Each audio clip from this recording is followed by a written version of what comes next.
Caitlin Clark and Ephesia Collier named the 2025 AT&T from the Indiana Fever front office, so you already know it's legit. Remember how they just picked up Odyssey Sims on that hardship deal? Well, I honestly didn't think we'd even be talking about Caitlin coming back this soon. Earlier this week, ESPN was saying she might be ready by August 12th, so I had my mind set on that. But nah, this news just hit the pipeline, and we got to break it down. Let's pull it up.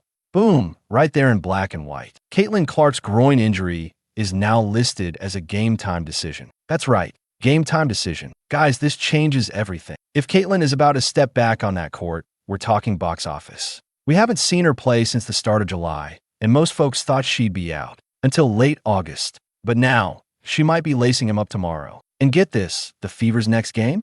It's against Paige Beckers. Yeah, that Paige.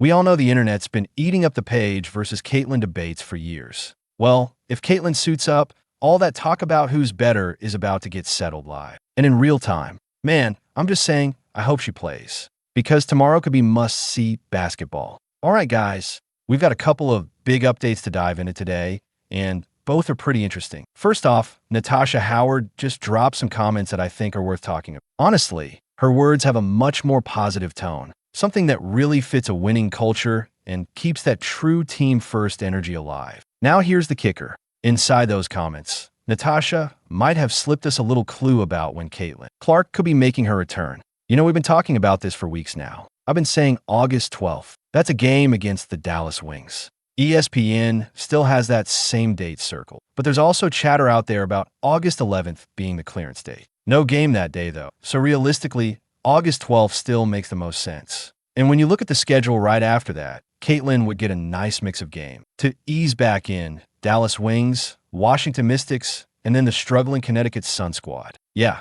the same Sun team that doesn't even have JCS Sheldon anymore. She's with the Mystics now. Then boom, 2 straight marquee matchups against the Lynx on Friday and Sunday. But before we get too far ahead of ourselves, let's circle back to Natasha's comments. Here's what she said.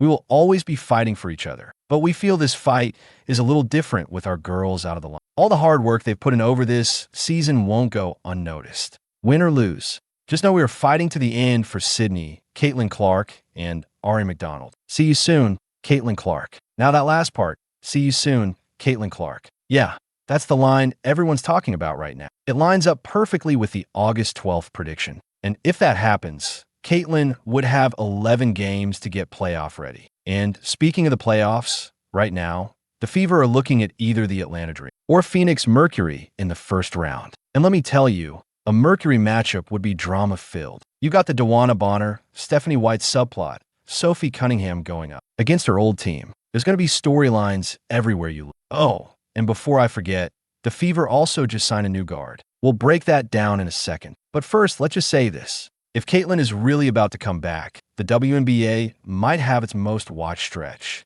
of games yet. All right, Fever fans, we got some roster news out of Indy. The Indiana Fever have officially signed Odyssey Sims to a hardship contract. So first things first, welcome to Indy, Odyssey. Let's pull up her profile real quick. Sims is a 5 feet 8 inches, a veteran in this league at 33 years old, and she's got a pretty strong resume. We're talking about a former WNBA All-Star, 2019 All-WNBA, and a 2014 All-Rookie team selection. She's been around, she's produced, and she's had some really solid seasons in her career. Looking at her numbers back in the day, she put up some impressive scoring, averaging 16 a game in college, then carrying that over into the league. She's had multiple seasons in double digits.